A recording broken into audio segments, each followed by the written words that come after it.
로마서 5장 1절 2절 이 말씀 보겠습니다. 로마서 5장 1절 2절입니다. 그러므로 우리가 믿음으로 의롭다 하심을 받았으니 우리 주 예수 그리스도로 말미암아 하나님과 화평을 누리자. 또한 그로 말미암아 우리가 믿음으로 서 있는 이 은혜에 들어감을 얻었으며 하나님의 영광을 바라고 즐거워하느니라. 아멘. 오늘 이 말씀을 중심으로 해서 하나님께서 주시는 말씀을 같이 생각해 보고자 하는데요. 그 초반부에 나오는 그 우리가 믿음으로 의롭다 하심을 받았으니 라고 하는 이 말이 단순한 말이 아닙니다. 우리가 믿음으로 의롭다 하심을 받았으니 그 믿음 안에는 아주 여러 가지 복잡하면서도 깊으면서도 큰 의미가 그 믿음 가운데 있습니다. 우리가 믿음으로 의롭다 하심을 받았다는 이 한 문장만 우리가 일주일 내내 묵상해도 부족하다고 생각합니다. 여기와 연관되어서 또 새로운 어떤 묵상들이 나오고 또 결론들이 나오는 거죠. 우리가 믿음으로 의롭다 하심을 받았으니 우리 주 예수 그리스도로 말미암아 하나님과 화평을 누리자.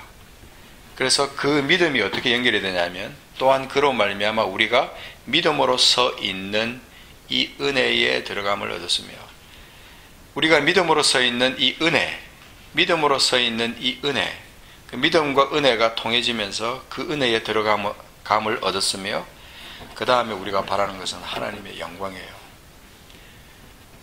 사실은 이 두 절 속에 어마어마한 의미가 담겨 있는 겁니다.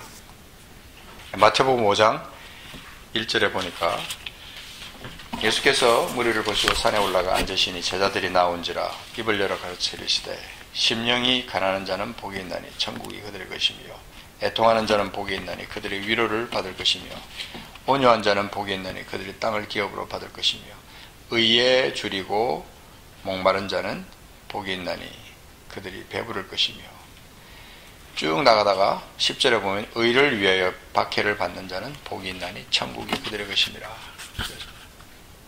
의에 줄이고 그리고 10절에 의를 위하여 그러는데 사실은 의에 줄이고 의를 위하여 한다면 이 의가 뭔지를 알아야 되는 거예요. 사실은 의가 뭔지를 모르고 어떻게 의에 줄일 수가 있습니까?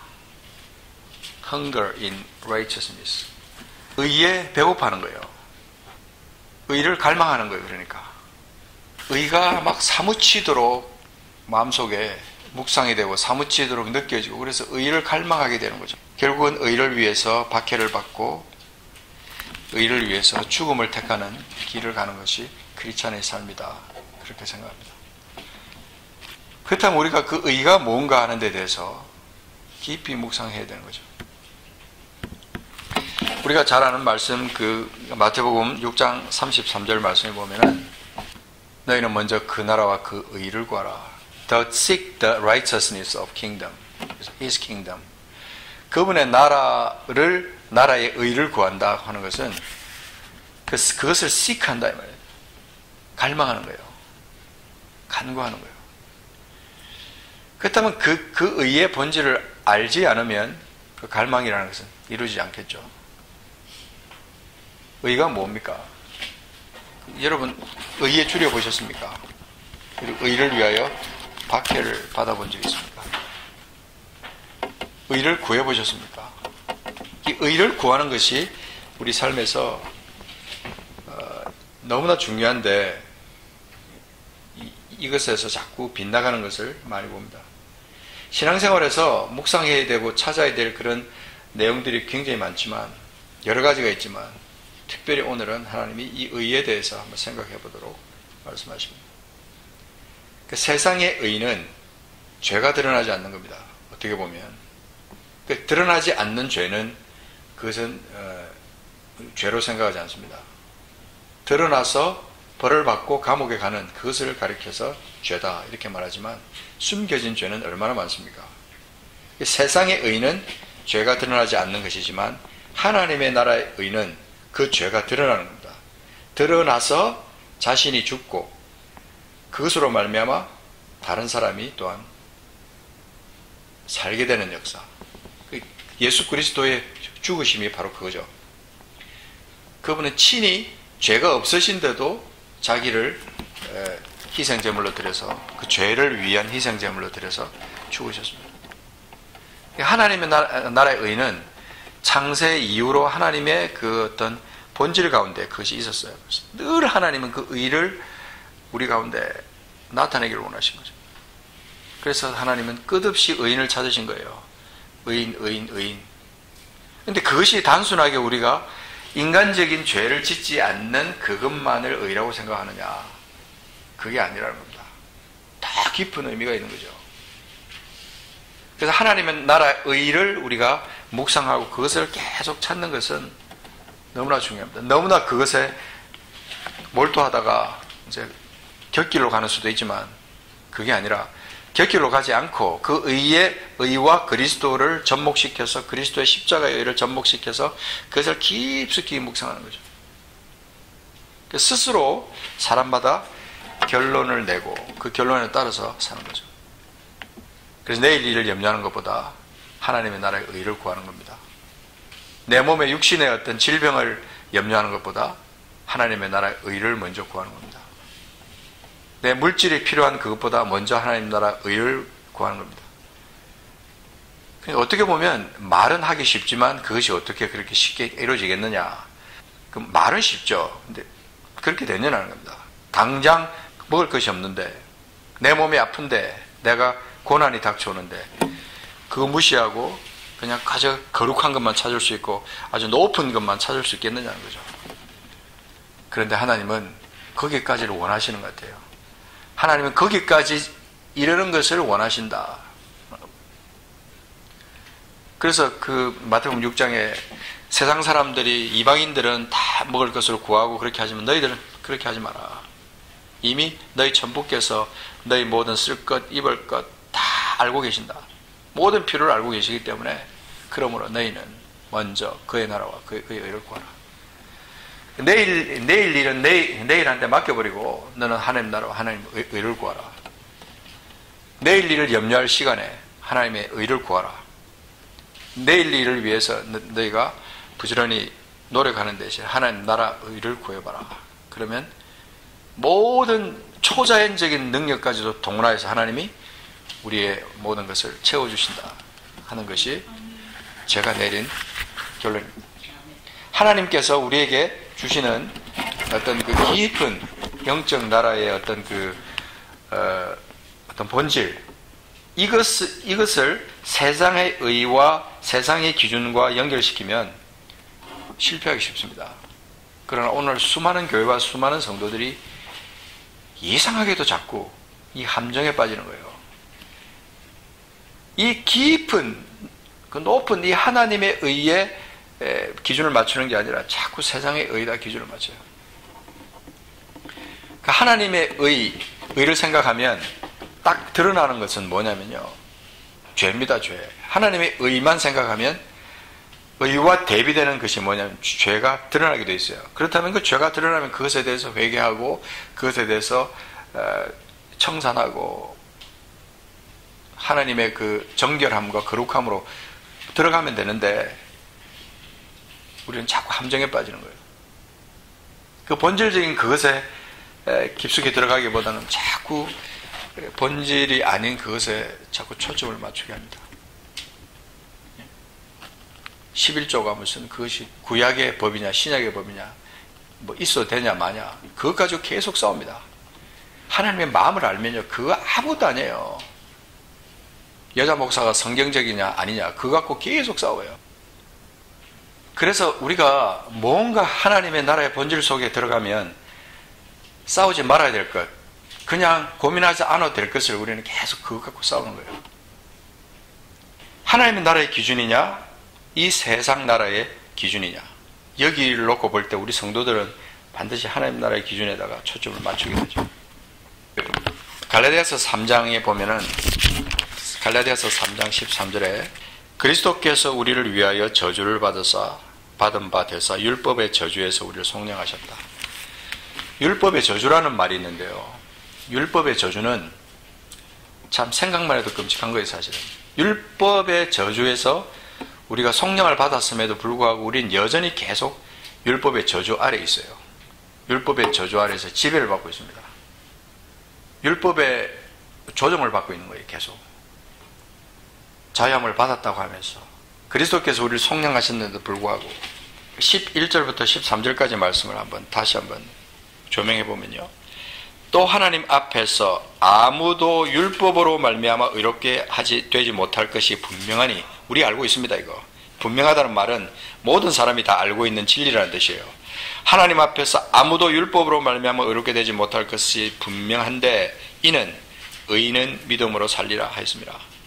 그 의인의 삶의 어떤 패턴은 딴 거 아닙니다.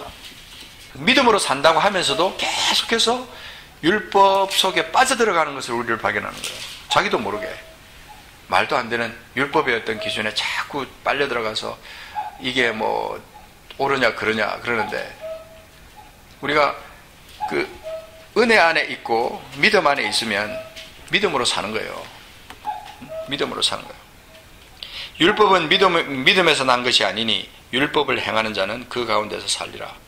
그런데도 여기 보면 율법을 행하는 자는 그 율법 가운데서 산다 이 말입니다. 우리는 그 율법 가운데 살지 않아야 되는데 율법 가운데 살게 되는 거예요. 자꾸 그렇게 되는 거예요. 하나님 나라의 의는 이 세상 율법의 기준하고는 비교할 수 없을 만큼 어마어마합니다. 평생을 묵상해도 하나님 나라의 의에서 결론을 내지 못할 것이다 고 말한 학자도 있습니다. 저는 동의합니다.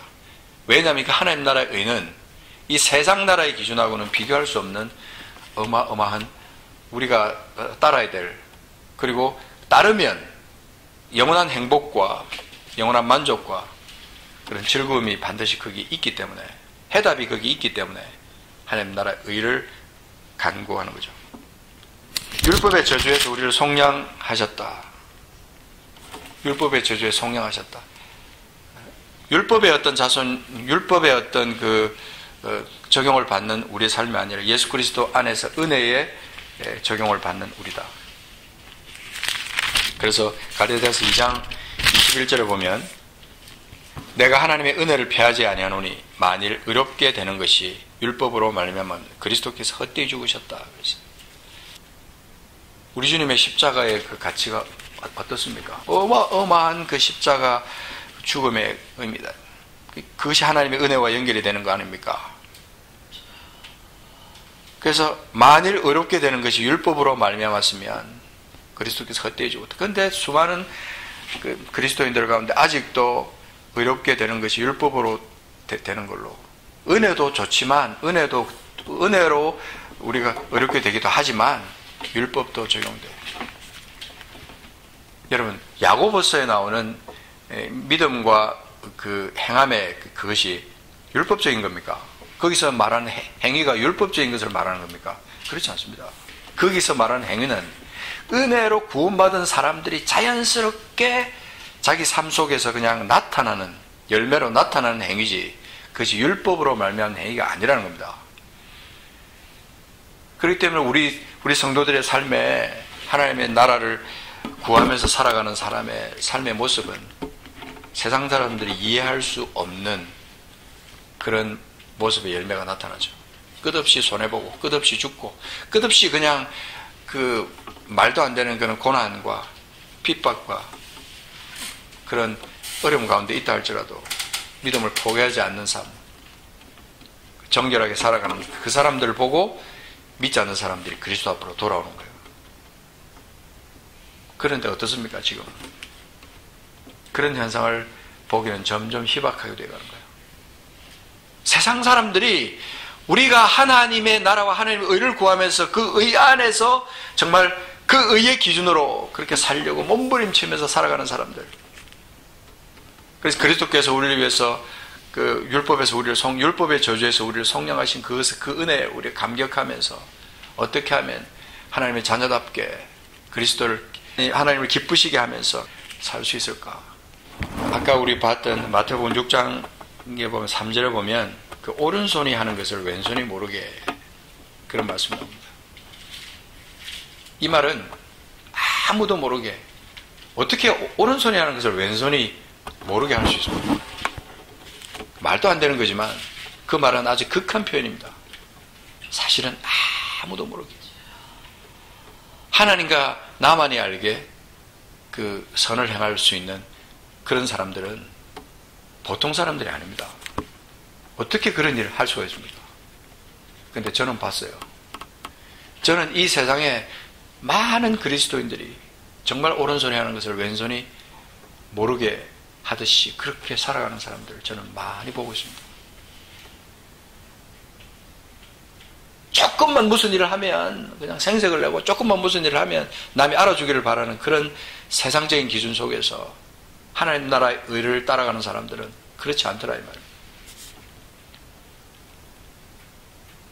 전혀 모르게 하니까 아무도 모르죠. 언론도 모르고 아무도 모르고 주변 사람 심지어는 어떤 경우는 뭐 남편이 하는 것을 부인도 모르게 그렇게 행하는 그 죄는 그러면 안 되지만 하나님의 의에 가득 찬 그런 삶의 모습은 그렇게 할 수 있어야 된다고 생각합니다. 하나님의 의는 우리가 가볍게 볼 것이 아닙니다. 하나님의 의는 쉽지 않습니다. 이방인의 삶의 원리대로 살아가는 사람이 볼 때는 하나님의 나라의 의는 이해하기 힘든 거예요. 어떻게 그럴 수가 있느냐? 어떻게 오른손이 하는 것을 왼손이 모르게 할 수 있느냐? 말이 안 되는 원리다. 율법적으로 우리가 해석하는 것, 그것을 우리 삶에서 적용해서는 안 됩니다. 그 은혜로, 사랑으로, 믿음으로 그것을 삶에 적용해야 된다고 그렇게 우리는 알고 있으면서도 우리 삶에서는 행하면 그렇지 않은 거예요. 아침에 눈을 뜨고 저녁에 잠들기까지 그 사이에 우리 삶은 뭘 하는지 우리가 우리 삶에서 그저 밥 먹고 그저 내가 하고 싶은 거 하고 그러다가 잠을 자는 것이 우리 모든 사람의 삶의 모습이지만 적어도 하나님의 나라와 하나님의 의를 구하는 사람들은 매일매일 삶에서 조금씩 다른 결과가 나타나야 된다고 생각합니다. 우리가 이 세상 나라의 의를 구하는 것보다 하나님의 나라의 의를 구하는 것, 그것이 우리 삶의 패턴이 되어야 됩니다. 기본적인 패턴. 정신 차리지 않으면 다시 또 세상 기준으로 돌아가요. 교회들이 세상 사람들이 하는 그런 모습으로 뭐를 따라서 하려고 하는 것보다 그저 하나님 나라의 의의 기준에 의해서 그 정결하고 거룩하고 거기서 벗어난 것이 무엇인가를 고민하고 찾고 그것을 위해서 회개하고 하는 그런 어떤 그 민감한 어떤 영적 반응들이 행동들이 우리 교회와 성도들 가운데 일어나야 되는데 그렇지 않은 것을 볼 때 참 깝깝하죠. 우리도 모르는 사이에 계속 교회 안에서도 우리 의를 자꾸 드러내려고 합니다. 우리 의. 내 의가 자꾸 드러나는 거죠. 그리스도의 의가 아니라 하나님 나라의 의가 아니라 내 의가 자꾸 드러나는 거죠. 성경에 보면은 착한 일에 대한 것이 너무나 많아요. 우리 하나님께서도 율법 가운데서도 계속해서 착한 일, 고아, 과부, 나그네 이런 사람들을 어떻게 도와야 되는가에 대한 원리를, 삶의 원리를, 행동 지침을 성경에서 말해주고 있습니다. 그런데 신약에 넘어와서 그리스도께서 우리를 위해서 십자가에서 죽으심으로 말미암아 그 이상의 어마어마한 어떤 영적 원리가 우리에게 적용되는 거예요. 그전에는 율법 따라서 억지로 했던 일이라면 이제는 그리스도 안에서 은혜로 우리가 믿음으로 행하는 그 삶에서는 억지로 하는 게 아니라 내 목숨 다해서 자연스럽게 그것이 행해지는 그런 결과가 우리 속에 나타나는 거죠. 그러니 우리 성도의 삶에 말이 성도지 우리 삶은 여전히 세상 사람들과 같은 기준으로 살아간다면 우리 삶은 하나님이 원하시는 열매는 맺을 수가 없는 겁니다. 우리가 의의 백성이다, 의의 나무다 이런 표현들을 많이 합니다만 내가 그리스도와 함께 십자가에 못 박혔나니 그런즉 이제는 내가 사는 것이 아니다. 오직 내 안에 그리스도께서 사시는 것이다. 내가 지금 육체 가운데 살지만 세상 믿지 않는 사람들이 육체 가운데 사는 거하고 그리스도와 함께 새롭게 된 우리가, 하나님의 의로 새롭게 된 우리가 육체 가운데 사는 거하고, 그것이 얼마나 차이가 나느냐 말이죠. 나를 위해 자기 자신을 버리신 하나님의 아들을 믿는 그 믿음 안에서, 그분의 믿음 안에서 그분과 함께 살아가는 삶, 이게 영적 가치는 아무리 묵상해도 지나치지 않다고 생각합니다. 모여서 우리가 고민하고 하는 것은 어떻게 하면 우리가 하나님의 나라의 의를 구하면서 하나님의 의의 열매를 맺으면서 살겠습니까? 그것을 고민하고 갈구하고 그렇게 하는 거죠. 제가 이제 선교제에 나가서 제일 기쁜 순간들은, 감격적인 순간들은 하나님의 사람들을 만나서 그 하나님의 사람들하고 하나님의 나라의 일을 위해서 고민하고 할 때, 그때가 참 정말 행복한 것을 느껴요. 특별히 하나님이 또 그런 어떤 사람들과 함께 연결시켜 주신 것도 감사하고, 열방 가운데 하나님의 뜻이 그런 하나님의 나라와 하나님의 의를 구하는 그런 사람들을 통해서 소리 없이 변화되고 있다는 사실. 아무리 죄로 충만하다 할지라도 정말 적은 소수의 거듭난 하나님의 사람들, 그런 사람들을 통해서 하나님 나라가 무너지지 않고 세워져 있다는 사실이 얼마나 감사한지 모릅니다. 얼마나 수많은 교회에서 하나님의 이름이 더럽혀지고 하나님의 의가 모욕을 받고 있는지. 우린 착각합니다. 교회로 모인다고, 예배 참석했다고, 주일을 지켰다고, 헌금했다고, 11조 했다고, 그걸로 자기도 모르게 속고 있는 거예요. 그래서 자기도 모르게 그냥 나는 크리스찬이야, 나는 그래도 그만큼 쓸만한, 하나님 인정할 만한 크리스찬이야, 이겠지라고 스스로 생각하는 거죠. 속고 지금 살고 있는 게 뭐냐? 뭐부터 우리 삶에서 제거해야 되느냐? 뭐부터 우리 삶에서 버려야 되느냐? 이거를 우리가 성도들이 고민해 보는 것, 그것도 어떤 교회의 어떤 할 일이라고 생각합니다. 하나님의 나라, 이것을 우리가 생각할 때 손해보는 것 같고 억울한 것 같은 그런 일을 우리가 당한다 할지라도 하나님의 나라는 절대로 그렇게 호락호락하게 손해보고 무너지지 않는다 이 말이에요. 인간적으로는 엄청나게 손해보는 것 같아도 하나님의 나라는 그 손해보는 그 사람들을 통해서 바로 세워지고 있다, 그렇게 생각합니다. 율법이냐 믿음이냐라는 생각할 때 한번 그렇게 생각합니다. 우리가 아브라함의 뒤를 이어가지고 아브라함으로 말미암아 아브라함의 복을 우리가 같이 받고 있습니다. 그것이 믿음입니다. 그래 갈라디아서 3장 7절에 믿음으로 말미암은 자들은 아브라함의 자손인 줄 안다. 그래서 함께 복을 받는다. 9절에 보면 믿음으로 말미암은 자는 믿음이 있는 아브라함과 함께 복을 받는다. 하나님이 아브라함의 믿음을 보시고 그것을 의로 여기셨다. 그것이 뭐 대단한 겁니까? 어떤 의미로 대단한 겁니까?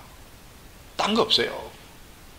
그저 순수하게 그 하나님의 그 어떤 존재하심과 하나님의 공급하심과 하나님의 인도하심을 아브라함은 믿었기 때문에 순진하게 어린아이 같이 그냥 그대로 따라간 거예요. 하나님 인도하심에 따라갔고, 하나님이 바치라고 하니까 자기 아들, 저 천금과도 같은 그 독자 이삭을 바칠 수가 있어요.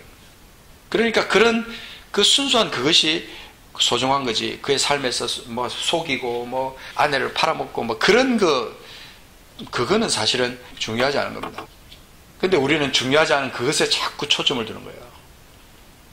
더 본질적이고 더 중요한 것에 자꾸 초점을 맞추고 그것을 우리가 회복하고 찾아야 되는 그것에 초점을 맞춰야 되는데 본질 아닌 것에 자꾸 우리가 초점을 맞추는 것이죠. 오늘 교회가 성도들이 각성해야 될 것 중에 하나가 바로 그겁니다. 율법적이지 말아야 될 것을 율법적으로 만들고 이 본질적인 것을 자꾸 그 본질처럼 이렇게 내세우는 그런 일이 우리에게 있을 때 우리는 자꾸 속는 거죠. 그래서 자꾸 아까운 세월만 자꾸 보내고 그러고 마는 겁니다. 오늘 제가 좀 이게 말씀이 좀 복잡하고 어려운 것 같지만 하나님의 나라, 하나님의 의 그 자체가 무엇인가에 대해서 우리가 얼마나 깊이 고민하느냐. 그리고 내 삶이 그 하나님 나라에 의해 정말 합당하게 살고 있는가. 매일매일 어떻게 살고 있는가 하는 것입니다. 그분의 의, justice, 공의라고 말하면 justice, 영어로 말하기도 하고 righteousness 그렇게도 말하지만 우리말로 공의, 의 어떤 그런 말로 표현하지만 하나님께서 우리에게 원하시는 하나님 나라 안에 있는 그 공의, 의, righteousness 그것은 적어도 아주 심플하게 단순하게 딱 한 가지는 세상 것과는 다르다. 세상의 기준하고는 다른 것이 하나님 나라의 공이다. 이렇게 생각할 때 무엇이 다른가? 이걸 우리가 고민해 보는 거죠. 찾아야 됩니다. 가치를 찾아야 돼요. 세상은 혼탁합니다. 교회 안에서도 하나님의 의가 지금 사라지고 있어요. 하나님의 공의가 사라지고 있어요. 목회자들 가운데도 성도들 가운데도 사라지고 있어요. 불의와 하나님의 의가 그저 섞여갖고 그냥 이 뭐가 뭔지도 모르고 그냥 혼탁하게 되어 있는 이 땅 가운데 우리는 바로 서야 되지 않느냐. 진리를 바로 깨달은 사람들이 바로 서야 되지 않느냐 하는 것입니다. 하나님의 의, 그 나라의 의, 그것이 심플하지는 않습니다. 그러나 사실은 진리 안에 있는 사람들에게는 그것이 깨달아지는 그 순간 그리고 행함으로 연결되는 그 순간 그것이 기쁨이요 감격이요 남이 아무도 알아주지 않아도 하나님만이 아는 그 깊은 감격 속에서 살아가게 되는 겁니다. 이런 깊이 있는 삶의 본질을 회복하기